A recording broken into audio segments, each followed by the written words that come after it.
If you don't know what to study in college, then don't fucking go. Figure out what the fuck you want to do in life first. The best way to do that is to go on a 3-month road trip across the country. Become a reconnaissance man. Check out this novel and others by Aaron Clary on Amazon.com. A link is in the description. God damn. Give me a minute.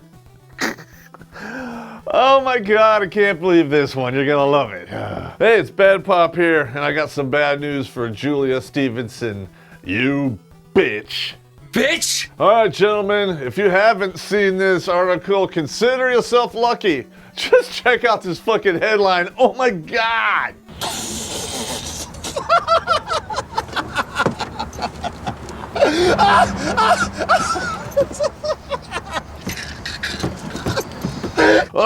You're a whore. Now listen, I've been all over the world, and I've actually banged like 2 or 3 actual 10s in my lifetime, and a hell of a lot of 9s and 8s.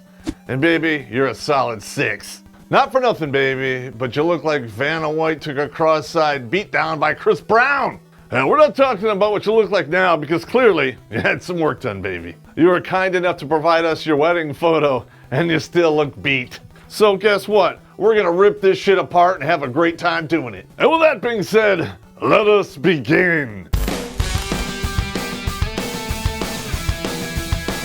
Yeah. Beauty is a gift that ought to come with a caveat. A warning sign stating that while being gorgeous might sound like fun, when it comes to relationships, oh boy, are you in for a rough time. I should know. You can call me a modest, vain even, for admitting so freely that in my youth I was good looking. But then, I believe that had I not been so beautiful, I might still be married to the man I once loved. So what you're trying to say is, you would have been faithful, but apparently you have a real high opinion of yourself. And newsflash, beauty is not what gets you laid. You really want to know what gets you laid? Being an easy slewer. There's a whole hell of a lot of fat, ugly sluts out there. And I dare you to find me just one fat, ugly stud who is not rich. Everyone has seen this picture, and it's just sad. But it's not as sad as the next paragraph. The fatal flaw in our relationship was I blossomed to become so much better looking than he was. My poor ex couldn't cope with living in my shadow and constantly felt jealous and insecure. Are you fucking kidding me? This is too easy. I cannot make this shit up. Lady, please tell me you're trolling me or you're trolling everyone else. Because if you're not, you need to take some medication. A lot of it. And you might want to mix those with, I don't know, booze and maybe bleach. Oh, Bitch! we're just going to assume that she's not trolling us. Because it's just funnier that way. Meanwhile, I had my fickle head turned every which way by the gorgeous men who stepped over my poor plain accountant husband to flirt with his perky young wife. I ended up leaving him for one of his rivals, a banker with blonde hair and chiseled features, who was introduced to me by a female friend.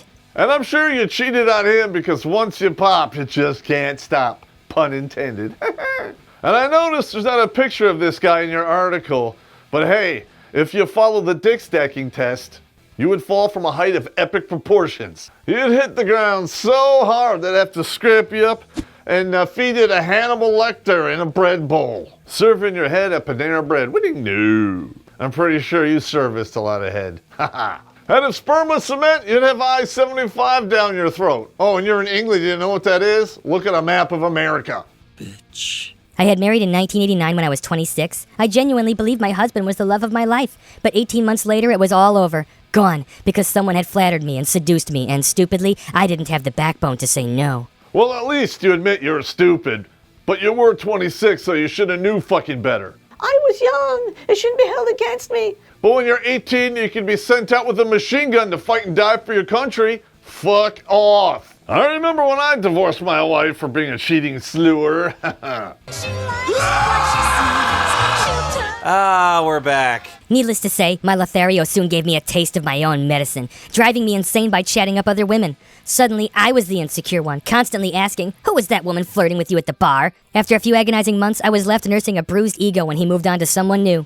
And yes, she was gorgeous. So what you basically did is you found a dude that's just like you, and you didn't like it. So what did you do next? You started monkey branching to the next one. But instead of branches, in your case, lady, it's cocks. And the cocks, they just keep on coming, yeah! Pun intended and well meant. Here's your egg for your face and your Bermuda Triangle. You know that feeling you have in your belly when you eat too much and it sloshes when you're moving around?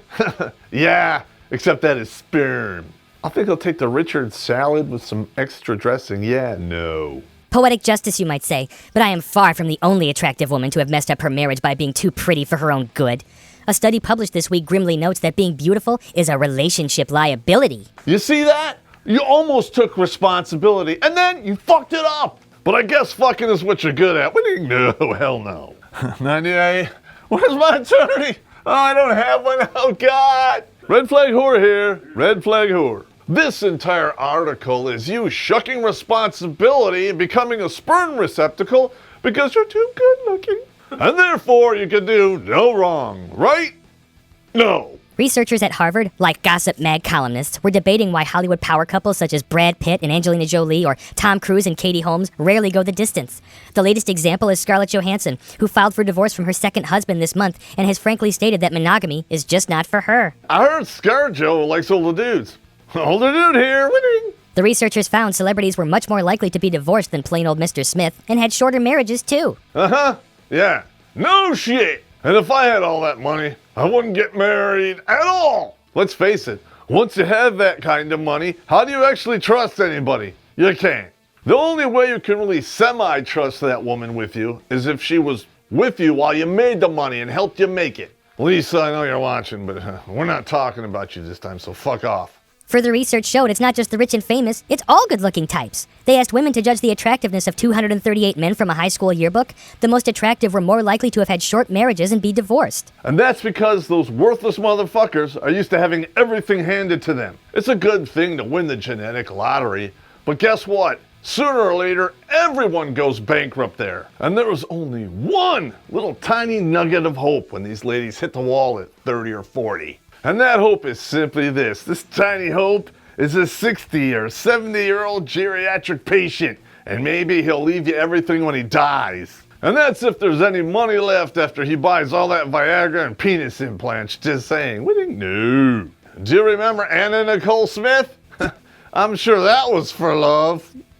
Now, I don't need a Harvard professor to tell me why that is. Being attractive throws temptations and opportunities your way. Sadly, when coupled with youth, it is a toxic combination. So what you're saying here is if you're young and hot, you can fuck over whoever you want. You're young. You don't know what's going on. Life is throwing temptations at you. Wah. I don't care how young or beautiful you look. If you shoot your own relationship in the foot, it's all your fault because you're a cunt.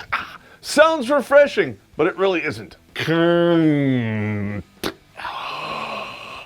know I'm an asshole, but I was born that way and I choose to be a dick.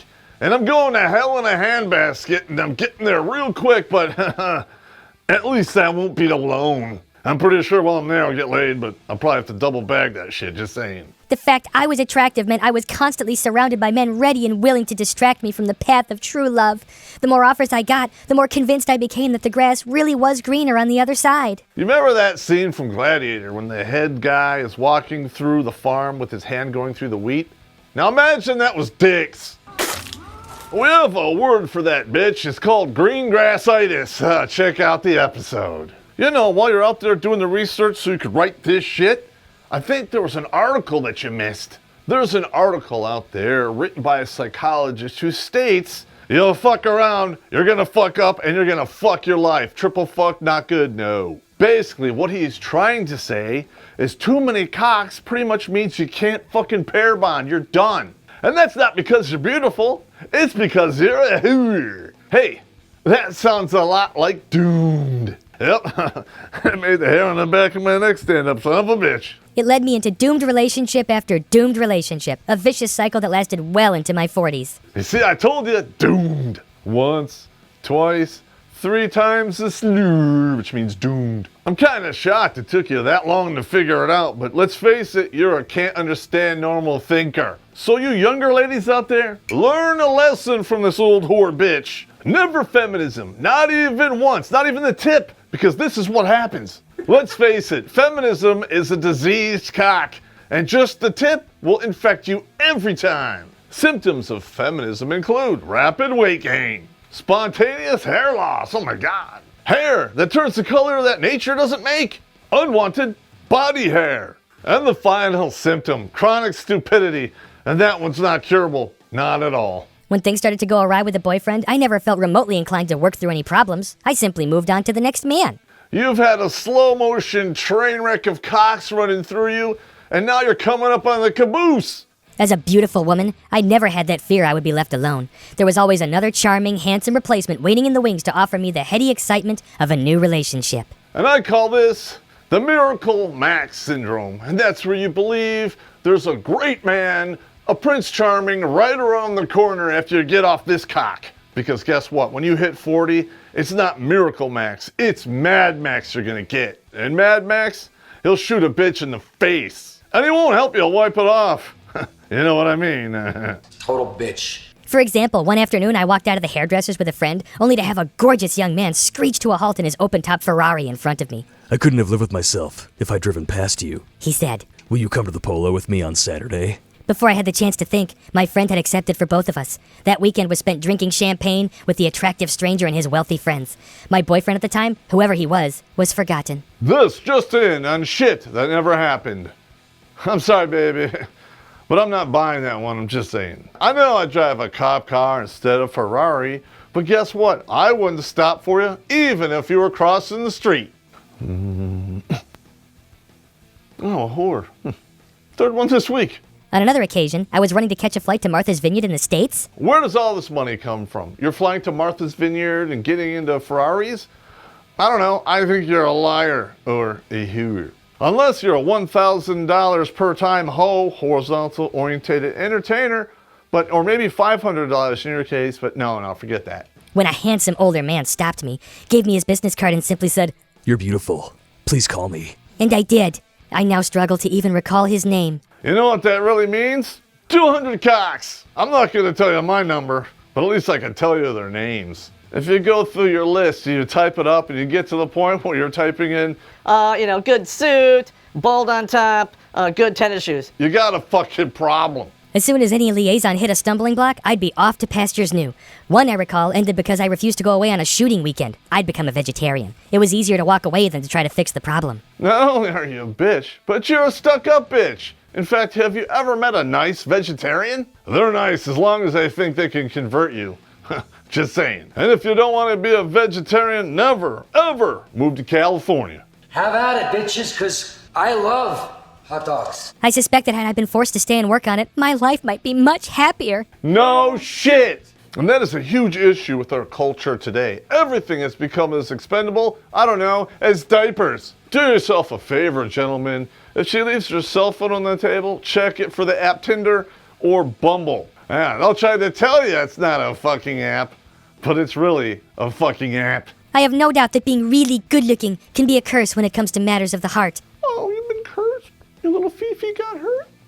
You're a whore. Wah. Did you ever think that maybe there's more to life than being really, really, really ridiculously good looking? My parents, Anthony and Rosamond, were stunningly attractive. My mother was a glamorous blonde bombshell, the daughter of a baronet who was a food company magnate, and she looked like Julie Christie. My father had the dark, brooding looks of the man in the TV milk tray advert. They married young in the 60s, just as a new era of sexual liberation was dawning. Social constraints no longer provided much of a bulwark against having your head turned when temptation came your way. Really? We're gonna go there? You're blaming this whole thing on your parents because you inherited good looks? Fuck the hell off! I spent the early years of my childhood with my ears ringing to the sound of their arguments as accusations were liberally thrown. Time and again I'd watch through my window as my mother screeched off in her sports car, looking for solace. She knew damn well that her husband wasn't above doing the same. Little wonder they had split up by the time I was 9. Daddy issues! Walk off the lot, unless you can hit it. It was a pattern of behavior I might have escaped had I remained the rather plain Jane I was when my future husband and I met in 1982, when I was a 20-year-old chalet girl in Switzerland and he was a 22-year-old trainee accountant. I was a late developer as far as my looks were concerned. Throughout my school days and early 20s, I had very little self-confidence. Whatever. By the time you're 26, you actually look how you're gonna fucking look. Are there late bloomers? Of course there are, but it's very few and far between.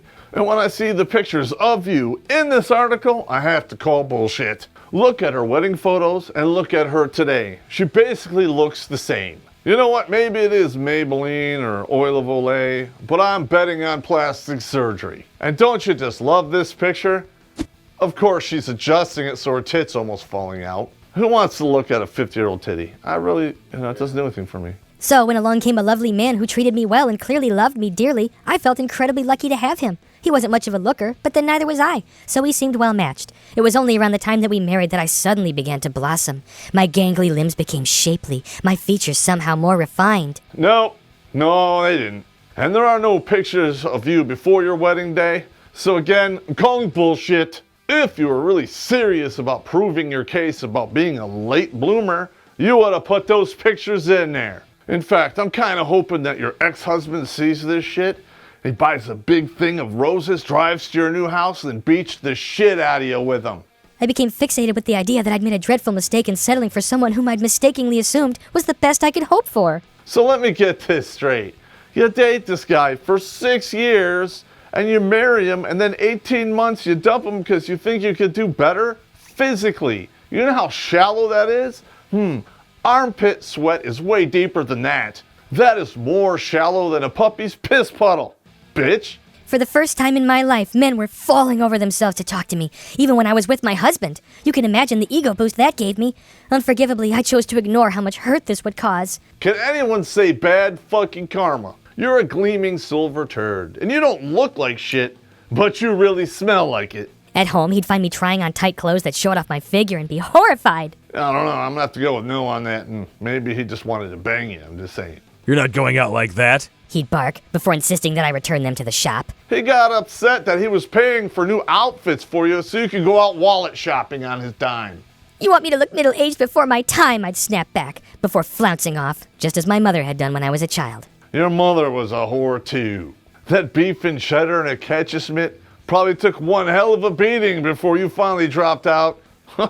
Wow, it smells like fish and bad decisions. I don't think I'd ever smell that, but I just did. After just 18 months, our marriage ended when I left my husband for the banker who wooed me right under his nose. So let me get this straight. He steals you from your husband, and then, I don't know, he cheats on you, and you have the gall to act surprised? What the fuck did you expect, you whore? That dude is completely dishonorable. What do you think was gonna happen? He only did that for the challenge and because he could. You were so easy, it was like microwave popcorn. Yeah, while we're at it, beep, beep, beep. That pussy will be ready in 3 minutes. And while it's getting ready, it's spinning around so other dudes can get a look at it too. And that's why there's so many in the queue. It's not really because you're pretty, it's because you're easy. And so it continued, for decades, as my looks held up, the romantic opportunities kept coming, and my still pretty head continued to be turned. Hey lady, do you mind if I just slap it back in place? Because obviously you're having a brain housing disconnect. It was only when middle age struck, bringing with it, at last, a rather more mature frame of mind, that I began to tire of it all. That's called hitting the wall, ha ha! And if this fucking shit is your idea of maturing, you're fucking doing it wrong. I genuinely didn't want to still be careening from one meaningless relationship to another in my 50s, and besides, I was long past the age when I could be seen as a dolly bird or arm candy. No, it's not because you decided to, it's because you can't do that anymore. Because you bounced off the wall and you aged in dog years. Listen, some women age like a fine wine and some do like curdled milk. And guess what? It sure as hell stinks in here. Ferraris no longer screeched to a halt in the road, and it felt like relief. Yeah, whatever. So I changed my ways. No, you didn't. And my expectations. No, man. I was 42 when I met my partner Steve. Wait for it. A 60-year-old eco-builder. Told you! I knew that was coming, really, all over your face, back, and thighs. You know, with all that vitamin V he has to take and all. And if you don't know what vitamin V is, here's an episode dedicated to it. He is as far removed from the playboy type I used to go for as you could imagine, and I hope he'll forgive me when I say, less conventionally good-looking, too. Shocker! I won't pretend to regret having been beautiful, but I can't help thinking my life would have been much more stable had neither I nor my parents been so attractive. It's all their fault. Wah! All that temptation and flattery turned our heads, meaning we were always less than satisfied with what we had. That's called entitlement. Why don't you look it up in the dictionary, you stupid bitch? It might well be true, as my friend's analogy suggests, that plain people stay together because they have little choice in the matter, but perhaps their lives are happier as a result. So what you're saying here is you want pity for all these beautiful women because they'll never truly be happy with what they have. And these average motherfuckers, they're just happy because according to you, that's the best they can do. So I have 2 words with an exclamation point at the end. Fuck you. If you want some sympathy, look in the dictionary between shit and syphilis. Chances are you're well acquainted with syphilis by now. Just saying. And that geriatric dude you're dating, I hope he sees this, and here's why. Let's face it, dude. Your woman is a whore. And this article is proof positive that she has not learned from her mistakes. Because she flat out says you're not as good looking as you could be. I don't care how much money you have or whatever you've done, prepared to be swapped out. I read this article and I know countless women just like her. And you know what happens? They never change. Do yourself a favor, man. Save your dignity. Cut, sling, load. Flip her over the wall in the catapult and get her a crazy cat lady starter kit. Because she is a selfish, self-centered, narbipolar, disloyal, trollop cunt. And if she wants a severance package, why don't you buy her some stock in PetSmart winning new? In the meantime, bitch, practice eating the cat food. I want chicken, I want liver, mau mix, please deliver. It's not delivery, it's the horno. Now, listen, I know you're thinking I'm being an asshole, and you would be correct, but this needs to be said. This is a woman who is desperate to take no responsibility. And you know who else does this? 5th graders in elementary school. She is literally blaming her looks for her caddish behavior and her bad decisions. Honey, your looks didn't fuck over everyone in your life. You did. Own it. I'm an asshole, and I own it. You know what else I own? The Patreon and PayPal links below. Send us a few dollars so we can keep doing this, because it is expensive. You know what's not expensive? These sweet-ass fucking shirts. Race Riot Apparel. Check out the links below. 10% off. And also, Race Riot is starting its own profit sharing program. Because if you're an artist and you could do a good design and he likes it, he can cut you in on some of the profits. If you're interested, we're going to put an email links below so you can submit your designs. Now listen, gentlemen, hit the subscribe button, because if you don't, you're morally defunct, and I'm going to monkey branch to the next dude, minus any homo suspicion points that brings.